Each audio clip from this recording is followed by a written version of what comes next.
minutes.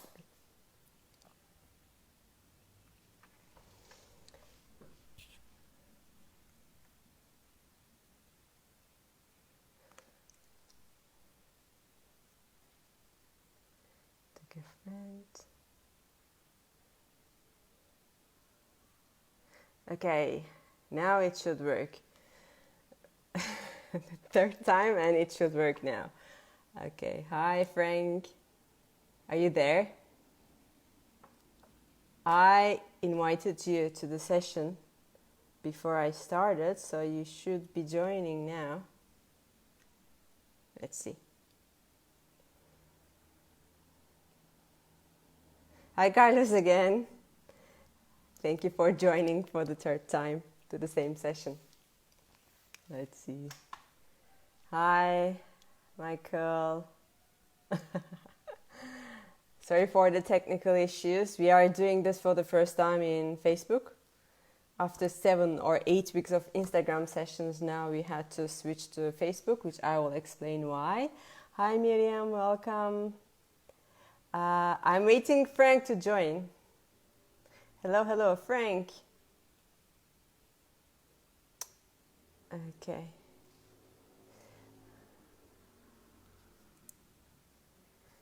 Okay.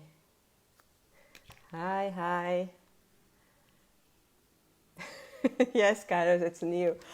I mean, Frank and I, we were almost a pro on Instagram. We did like 7 weeks of sessions, in total like almost 30 sessions.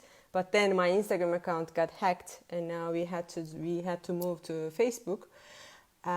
But today actually we did a test, Frank and I, before this afternoon, and everything worked fine. But now I don't see Frank, or I don't know how to add him. Hi Anya, welcome. Please guys bear with me a little bit. Frank should be here, but I don't see Frank. Okay.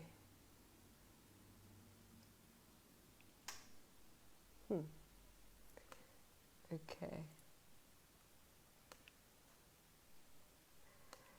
Frank. The thing is, I'm connected from my phone, so in the meantime I cannot call Frank either. Hi Gregory. Hopefully Frank will be the challenge of Facebook. Now the thing is, this afternoon Frank and I, we did a test and it worked perfect. Like, we figured it out at the first try, and then we could connect in 5 seconds. Everything worked, and now in the real time it doesn't work. I mean, it's Murphy's law, obviously. The thing is, I think Frank was here before, but now he's not here. He's not watching, so that's why I cannot add him. Frank. Can someone call Frank and then to tell him that he needs to watch the session? Because I'm doing this from my phone, I cannot call Frank either. I'll try to text them on Facebook from my computer. Just a second, guys. Hold on.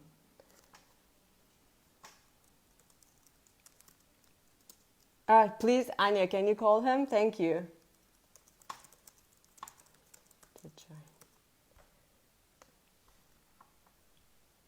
Okay. Hi, Emre. I'm waiting for my co-partner, Frank Smulders, MW. So please, guys, hold on for a second. Today we have Frank is here. Hi, Frank. Okay, now add Frank. Yes, Frank is here finally. Hello, Frank. There we go. Hello. Welcome. Yeah, it took a bit of time before I sort of got the possibility to join. So yeah, actually, I was telling this afternoon we did a test, and it worked perfectly fine. And now it didn't work. It's obviously the Murphy's law. Yeah. By the way, if you can just like a little bit flip down the device, we can see you better. Okay, now it's much better. Okay. Good. Great. Yeah, now it's a new challenge for us, because we have been doing this for about 7 weeks, 8 weeks, almost 2 months in in Instagram, but then I got hacked. Yeah. My account got hacked, so we moved the sessions to Facebook. It's our first try. Thank you for everyone joining. I think we might have a little bit. I mean, we have obviously our usual audience. Some of the usual audience is watching now, but we also have a different audience now on Facebook. So Yeah. maybe it's maybe worth to explain a little bit the format of our sessions and who we are. What do you think, Frank? Sure. Sure. Okay. No problem. Be my guest. Yeah. No, you first. Ladies first. Oh, very gentleman. Thank you. So here, Irem Eren, wine academic and diploma holder, and I work in Familia Torres in Spain as a brand manager for Spanish market. And Frank and I, we have been doing this wine talks, like short wine talks. It was 3 times a week, Monday, Wednesday, and Friday. And Frank was so nice to accept my invitation to be my co-host in the session. So I'll give you the floor, Frank. Yes, it's fun doing it. So I'm Frank Smulders, based in the Netherlands, working in the wine business since 1985, Master of Wine since 1992, and done. There's almost nothing I haven't done in a way, but in the wine business. But what I currently do a lot is teaching. 60% of my work is teaching all over Europe, 15 different countries, mostly WSET level 3, level 4. Plus the remaining time is consultancy, and quite a big thing at the moment is that I work 1 week per month for a Russian supermarket chain called OK as head of the wine department, and together with a diploma graduate, actually, Olesha, together we are reshaping OK into hopefully the best and most interesting wine supplier of Russian retail. Yeah. And actually, in these dire times where traveling is out of the question, it is the work I can do still from home, and it's the work that still pays, because otherwise I would be starving. But I'm not. But I make some extra by hacking other people's Instagram accounts. Like about like $2,000 per account. Maybe, yes, could be. Yeah, actually, that's funny. I was telling this to Frank today. The hackers contacted me last week, but I didn't realize it because that email went to spam. So I realized it yesterday, and then they are asking for $2,000 worth of Bitcoin for my account. So, and then I did a Google search and I saw that it's very common. And so far it happens to so many people. But I just want to tell to people from here who watch us, I'm sure smart people are here watching us, but don't get fooled, don't pay, because I heard that some people are paying to recover their accounts, but obviously they cannot recover. So don't pay. Instead, I contacted the Instagram, Facebook, and they're working on that. Hopefully, I will get it back, and then we will continue our sessions on Instagram. But in the meantime, almost all the sessions that we did before on Instagram, I think 85% of the sessions, I uploaded them on Facebook, so that if anyone wants to go back and watch the previous sessions we did, they can watch on Facebook. Sorry, not Facebook, on YouTube. Sure. Okay, great. So today's topic is natural wines and biodynamic wines. And before starting the topic, our sessions are very interactive, and all the comments and the questions are very welcomed. I think you can write the questions on the comments, and I'm trying to watch out from my computer to see if there's any questions that we can reply, because normally on Instagram you see all the questions like as you go on the screen, but I think here now I won't be able to see it, but I will try to keep an eye on that. Okay, so today's topic is natural wines and biodynamic wines. There's a reason that obviously we can dedicate 2 different sessions for this topic, but there's a reason that we just wanted to do a combined session for both of the topics, is because sometimes it's confusing, no? Sometimes some people think that all the natural wines are biodynamic or all the biodynamics are natural, but that's not the case. No, no. Yeah. So as a master of wine, maybe you would like to explain us a little bit. What are they Yeah, exactly? I'm not an expert. You know that we have a one master of wine, Isabelle Legeron, was actually really the expert on natural wine, at least. Huh? But well, let's start with biodynamic wine first, Yes. because that's probably bigger in the world, more important. Yeah. And then if we start with the natural wine, Yeah, it can go really controversial and we may not get to biodynamics. yeah, So, yeah, well, that's true. But no, but you know, I think first of all, well, let's start with organic first. You know, maybe um, uh, maybe I will repeat what another master of wine said 2 years ago when I visited him, Olivier Humbrecht in Alsace, domaine at Saint Humbrecht. I visited him with a wine grower from Austria, whom I was consulting, and was kind enough to receive us and explain a little bit his approach. And and then he started first. And actually, because it was with that winery in Styria, we were considering switching to organic. And then he said, actually, just forget about organic, go straight into biodynamic, because he said organic doesn't make really sense.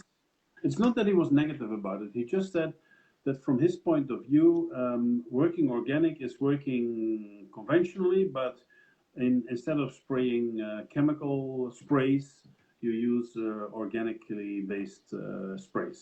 But your approach and your thinking is exactly the same. And biodynamic is something completely different. Huh? And there's a lot to say about it, and a lot to. I'm not going to into all the details. I wouldn't even be able to repeat all the details of biodynamic approach. But the message that I got from Olivier and all the things he was doing, the homeopathic preparations he was using, the dynamization of wine, etc., the cow horns, the manure, the whole thing.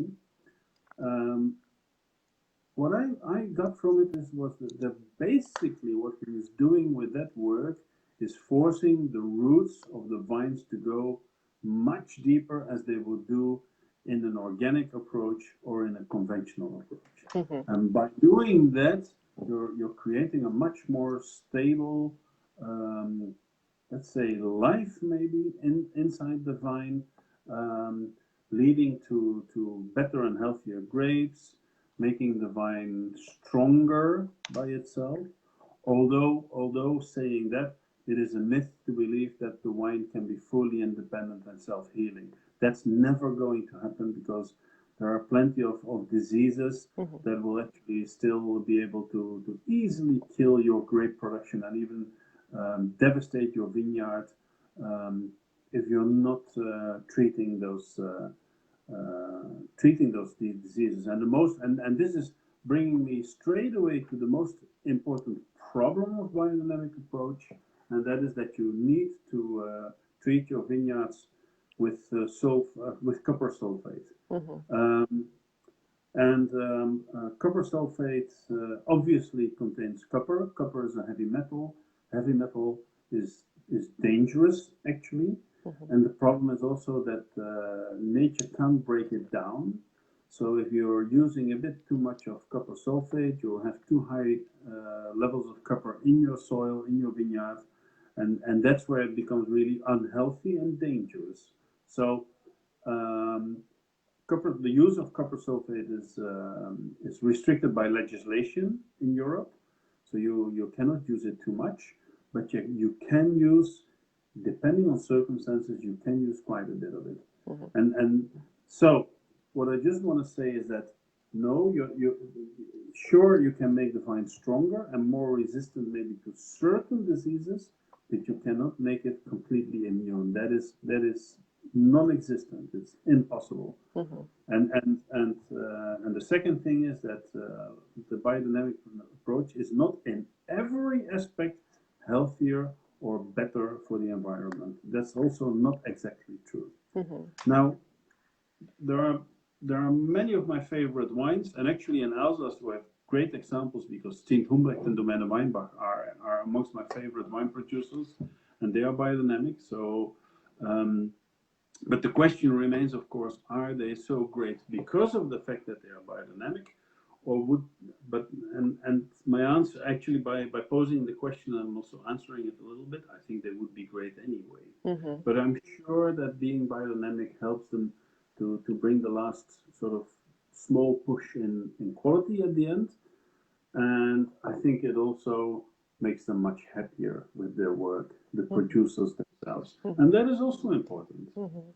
Yeah. But also the biodynamics, I mean, obviously there's so much labor is involved there. There's so much care taken. So I think that's also the important part that makes the wines really better, because there's so much care is taken there. But also biodynamics, not only, yes, it's a supercharge of organics, but then also it's like the whole philosophy, you know. It's like treating the soil and the vineyard as one living system, but also following the like the cosmic calendar, lunar practices, and also some part goes inside the winery too. No, definitely. Also, although inside the winery, well, yes, it has some influence on the use of yeast, cultured yeast. It influences the use of sulfur, because if you're certified biodynamic, you're not allowed to use the maximum legal amount of sulfur during your winemaking and for your finished wine. But for me, it's 90% vineyard, or maybe even 95% vineyard, and only a small percent is what you do in winemaking. So I certainly believe in some of it, or in it basically. But you know, the only objection I have in biodynamic is the way some group of consumers is dealing with it. Like, you know, for example, believing that biodynamic wines always show higher quality in a blind comparative tasting. That's rubbish, because it has been tried and it's not true. Yeah, actually, I was going to ask you. You are a great taster, and you have a really fine nose and palate. You can detect really very minor things even in the wine. So when you taste a biodynamic wine, can you detect it as a blind tasting, that do you know that it's biodynamic, or not No. necessarily? No. I think biodynamic wines taste better, more refined and more mineral if you know that they're biodynamic. Mm-hmm. Okay, sorry. You said more refined or mineral? No, people think that biodynamic wines show more finesse and are often more mineral than conventional wines. But that is something you will only taste if you know that you're tasting biodynamic wines. That was my joke, actually. When you know it, you'll find it. That's what I want to say. Yeah. But also, on the other hand, sometimes, I don't know about the mineral aspect of it, but maybe biodynamic wines can have maybe more concentration, because also on the other hand, like the roots go deeper down in the soil, and obviously it makes the grapes to have more concentration, and then it reflects to the wine maybe with the concentration. Yeah, but that's true. But there are also other ways to achieve more concentration. So I'm sure if that is the main point, you know. But take, for example, Chateau Pontet-Canet, which was one of the first cru classés in the Haute-Médoc to to go for the biodynamic approach. Yeah? And absolutely, it's a great wine, Pontet-Canet, and it's better than its current status of fifth cru classé. Having said that, Pontet-Canet is a typical Parker wine. It's a Michel Rolland wine. It's a big, juicy, tannic wine. Okay, the oak has gone down in recent years, but that's not because it's biodynamic. Biodynamics doesn't say anything about oak. But so it's I wouldn't say that Pontet-Canet is necessarily the most elegant wine in Pauillac. I don't think that's true, actually, but it's a beautiful wine. You know? So people relate. I think people relate anything they want to to biodynamic wine without. Take for example Palmer. Palmer moved to biodynamics a few years ago. Palmer has been a great wine since for ages, and I'm tasting it every year, and I hope to be able to taste it soon again, 2019. Um, I'm sorry, but I don't think it is any better than it was before, since it is biodynamic. It has always been great. Yeah. But if it makes the winemakers happier, yeah, why not? It didn't make the owners much happier, actually, on biodynamic, because they lost 2 harvests almost completely because of huge problems in the vineyards. Yeah. When they changed to biodynamics, So the owners actually said that the Sichel and the Milabes family said, this is the last time, we're not going to lose another harvest because of this fancy experiment, Yeah, Now there's always a transition period, no? Yeah, no, they are out of the transition period. They're fully biodynamic. They're certified now. Although they didn't put it on. So we have here 2 questions about biodynamics. Before we move to natural wines, we can reply to these questions. Maria is asking, to make biodynamic wine, is necessary that the winery is building about biodynamics too? I don't know necessarily if it applies to building or if there are necessary rules. No. And then the second question from Michael is the maturation period of biodynamic wines similar to that of conventional wines? Probably he refers to the maturation time of red grapes, I suppose. Yeah. I'm not sure. I don't know. I wouldn't say so, but who knows? But I don't know. Maybe it can be slower, no? Because I assume that, I don't know exactly, but maybe I assume that they're not really heavy on the temperature control, so that it makes the fermentation or maceration more slower. No, the temperature control doesn't play a role. No? But what you typically see with biodynamic winemaking is that you've got, let's say you've got the rules to respect if you want to be certified biodynamic, like for example Demeter or Biodynamic. But a lot of winemakers are so happy and get so excited with it that they actually begin to push it further. And so, for example, you will see quite a few biodynamic producers in the world who are moving away from oak and beginning to use amphora and stuff. You don't have to do that at all. And actually, there are plenty of great white burgundies which are biodynamic and where the winemakers are happily using oak barrels for fermentation and aging. That's really up to you. But Pontet-Canet, they moved a lot from oak to concrete now and to kind of amphora or whatever you want to call it.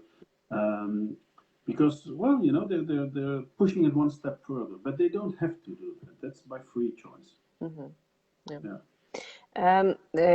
Carlos, I'm seeing your question about the natural wines. Let's do a little bit of the introduction of the natural wines, and then we'll come back to Carlos' question.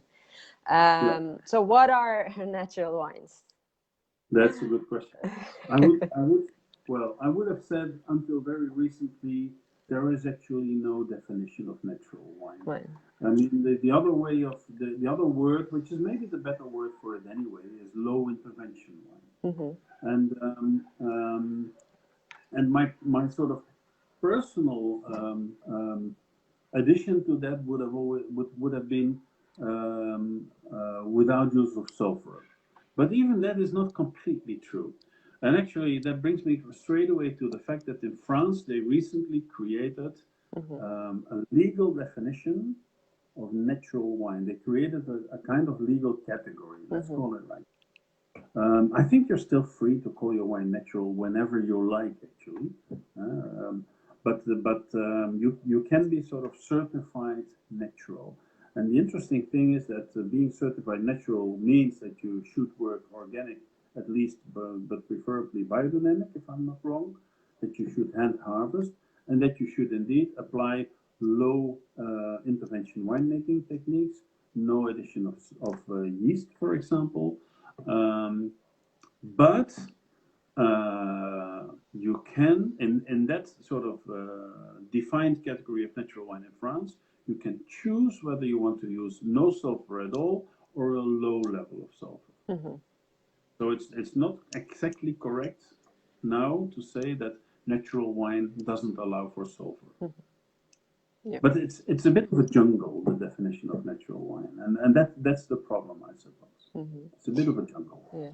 Actually, the Carlos question was about the new law in France, and he's also asking, in your opinion, is it also necessary to have the same law in other countries? Uh, I don't know. I have no opinion about it, but in a way, it is.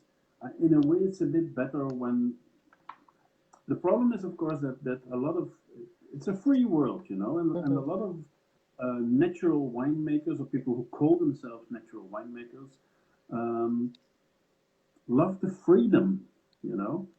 And in a way, maybe you don't want to take that away from them. But from a consumer point of view, it would be in a way better, like with biodynamic, you know, certified biodynamic, that you also have some kind of, maybe not law, but some side of, like Demeter is not a law. Demeter certification is not a law. It's more like a stamp, like a brand almost. And if you follow the rules, you get the Demeter brand, the stamp on your label. And maybe it would be better to have something like that for natural wine as well. But I am very sure that a lot of winemakers will resent the idea and resist the idea because they want to be free in what they do. It's part of being natural, maybe, to have that freedom and enjoy that freedom. Yeah. So I'm not sure. Maybe you shouldn't regulate too much. But I can imagine, again, you know, from a consumer's point of view, that it could make a bit sense. Yeah. Frank, there's a request that if you could speak a little bit louder, because I think, Louder. yeah, okay, yeah. So I think that with the natural wines, when we talk about natural wines, I think there's also something important that we should differentiate, or we should emphasize that there's natural wines. One thing is called natural wines, and then the other thing is natural wine movement. And sometimes it can get a little bit aggressive, maybe, no? The movement. Yeah, the movement. Yeah. Or maybe not aggressive, but it is more like maybe self-refined or self-referential, or like living in its own bubble. Yes, of course, but that is of course the part about it that I do not like. All those sectarian idiots who begin to claim that wine cannot be good if it isn't natural, and that sulfur is the enemy of wine, and all this rubbish, you know, and this is, you know, this is typically the kind of thing that keeps coming back, that keeps showing its ugly head in the wine world, where. And it's of course the people who are part of our wine bubble. It's the more educated, or the sommeliers, whatever, you know. Everybody who wants to show I'm an expert and I have great taste, and actually, of course, I have a better taste than you, and that's why I believe in natural wine. And if you don't believe in that, you're not a person of my level of good taste. You know, I really hate that. You know. And unfortunately, there are quite a few of those people around. Yeah, I have some good examples in mind. I won't name them here, but please, I don't want my Facebook account to get hacked. No, exactly. But you know, you'll find quite a few of them at the levels of sommeliers and certain restaurants and certain wine bars, you know, and the arrogance of those guys and girls, you know, I refuse to go back to those places. You know, be normal and let everybody have his own, you know, taste and appreciation of wine, and don't be a dictator. Yeah, I mean, in the end, it comes to more or less the same thing of being open-minded. Yes, maybe you are so open-minded to try natural wines, but then only like being really like going only in the favor of natural wines and not accepting any other wines is not really open-minded either. No, Yeah. no. And in the end, like a wine can be amazing and natural, a wine can be amazing and biodynamic, and a wine can be amazing and conventional. I mean, it doesn't mean wine is amazing because it's natural. No, no, no, not at all, not at all. You know, I think at the end of the day, what you see, of course, is that good winemakers still make good wine or even great wine when they have moved to natural wine, and at the same time you'll find undrinkable rubbish in the natural wines as well, made by people who have no bloody idea what they're doing. And they get away with it because they can call the wine natural. Yeah. But if you get the wines of Gernot Heinrich, great winemaker, and the wines are great. Ismael Gonzalo from Microbio Wines, Rueda, very, very good wines, Claude Rosenberg in Styria, people who really believe in biodynamics and natural wine, and they make really very good wines, They were good winemakers from the start, and they know what they're doing. Gregor just asked the question about what you were mentioning. How about wine faults in natural wines? How frequent are they? Before you answer, Gregor, we did an entire session about wine faults and we talked about it, and it's on YouTube. You can watch it. But if you do want to add something about that, Frank, wine faults in natural wines, are they frequent? Well, probably more frequent than in conventional wine, I would say. Yeah. Sorry. There are two sides. There are two sides to it, because the one side is you're taking a bit more risk. So okay, it may be there's a bigger chance that sometimes things go a little bit wrong. And on the other hand, as I said before, for some bad winemakers, it's also a way to get away with it. Actually, that people are forgiving because it's natural wine and they accept the faults. And actually, the diehards will refuse to call them faults. Like those two great brothers in Firenze with what's the name of the place again? My God. Okay, I don't know. There's a great Enoteca there, a great wine restaurant, and they always say no VA, no fun. Yeah. That's a great remark, and it's really funny. But at the end, I cannot completely agree with that. Yeah. We talked about that the other day, also the VA situation in the wine fault. There's a question. Can you identify a natural wine from aromas, flavors, and quality assessments? How? And is natural wine suitable for aging? Two questions in one. Can you identify when you do a blind tasting? I think like when it's a natural wine, kind of that it's natural wine. Yeah, maybe not always, but yeah, probably most of them you will be able to identify. I mean, the fact that not adding any yeast and working with no or very low sulfur levels is something you can quite often identify in a wine. And what was the second part of the question? Are they suitable for aging? I think nobody knows. Because there's not enough natural wine around to build an experience. But my guess would be that on average, the aging potential will be lower for the simple reason that the sulfur levels are very low. Sulfur is a very, very important way to keep wine. We don't want to hear it, and when we talk about aging wine, we talk about the balance in wine and the acidity and the tannins and whatever that helps to preserve the wine. But at the end of the day, the main factor is sulfur, whether we like it or not. Yeah. And also, it's also a byproduct happening naturally as a byproduct of fermentation. True. So sulfur-free wine doesn't exist. Yeah. Anyway. And a comment and question from Patricia. very long. I will try to kind of read it. Natural red wines seem to be more interesting in terms of typicity than white wines, which often taste like typicity characteristics, alike typicity characteristic. Though, however, some wine producers claim that we don't know what the typicity is, as we are used to taste created by the added yeast, and that influence the flavors of the grapes. What are your insights of this? I don't think, agree with it. yeah, I Yeah. mean, yeah, I don't agree Yeah. either. I know the theory, of course, but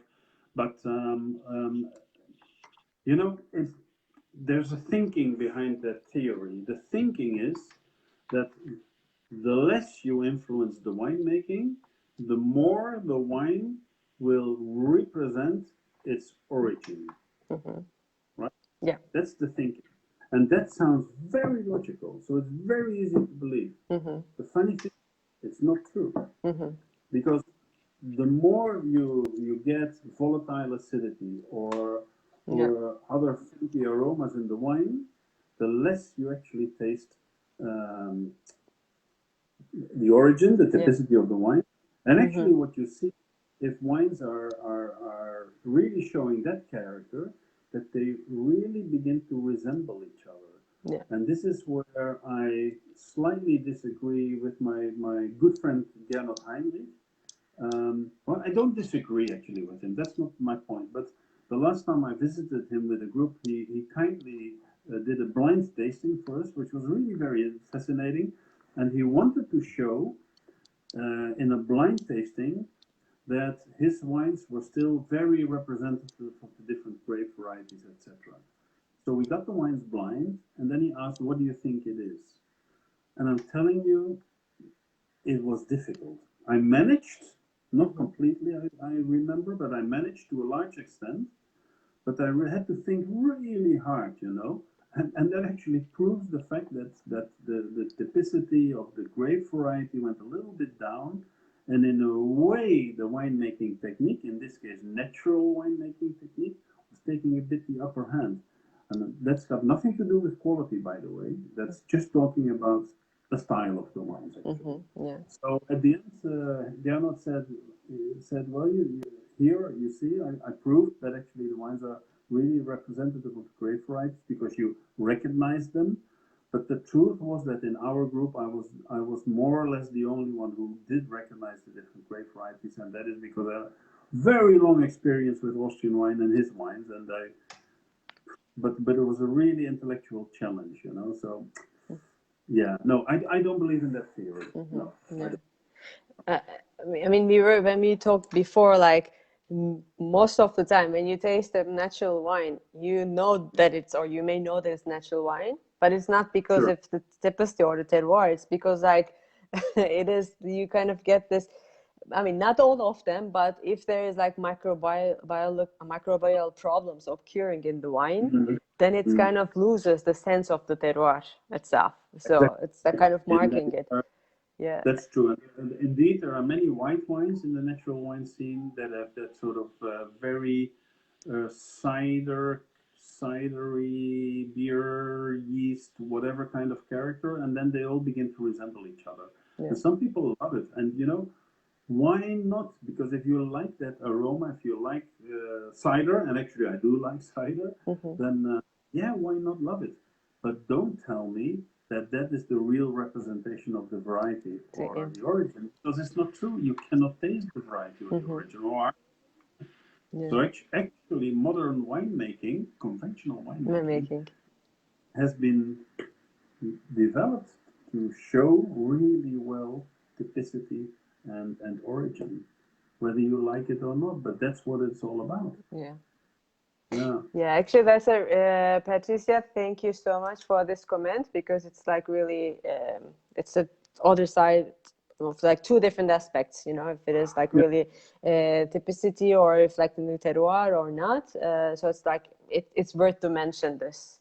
And Juanjo Calcera Piñol says that I totally agree with you, Frank. We talked about that last time we saw each other in Barcelona. Big hugs from Terra Alta. Thank you. Hope to see you soon, Juan. Stay where you are. Don't move. I'll come. Yeah, lucky Juan in Terra Alta. There is one comment and question.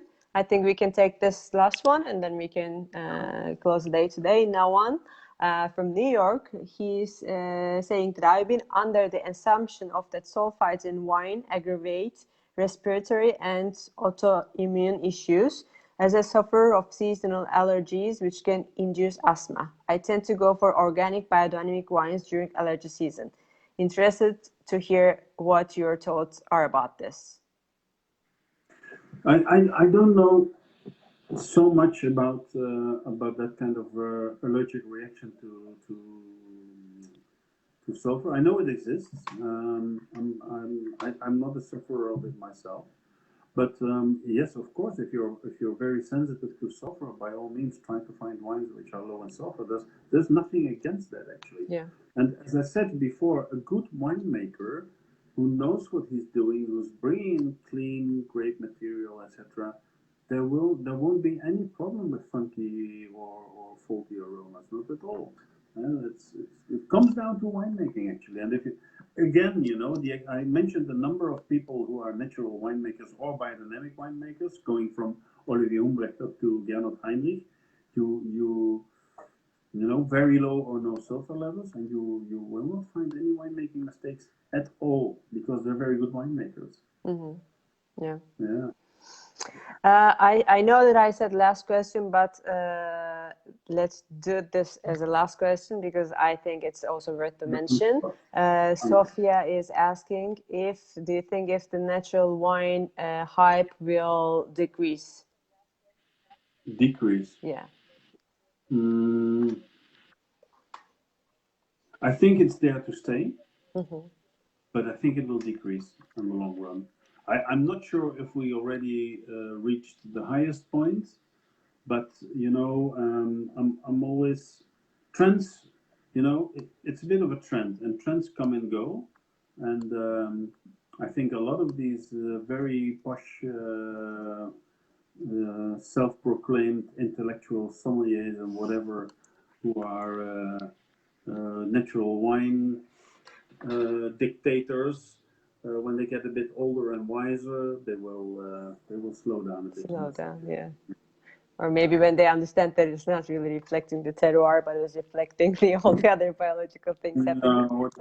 Or they will find something else. Yeah. Okay, great. Perfect. Thank you so much, Frank, for today's session. And thank you so much for everyone who is joining and commenting and asking questions. Yeah, it was our first Facebook session and it went really well. We'll be back on Wednesday at 7 p.m. Central European Time. And the topic is? I don't know. You don't know? I know Friday is Robert Parker. No, Friday, we said that Friday we're taking the day off, no? For the... Oh, okay, yes. Oh, that's true. Yeah. So Wednesday is... Yeah, Wednesday is Robert Parker, the man. Exactly. And we'll explain why we say the man. Yeah, and actually on Wednesday afternoon, if I may say that now, 5 o'clock, I'm conducting a tasting and a conversation with Balduero on Instagram. But you can't see that. So I have some resources, Frank, don't be sure. Okay. Damn. Yeah, there's no way to escape from me. I'll be there. Okay, good. Okay, great. Thank you, Frank. Thank you, everyone. Bye. Bye-bye.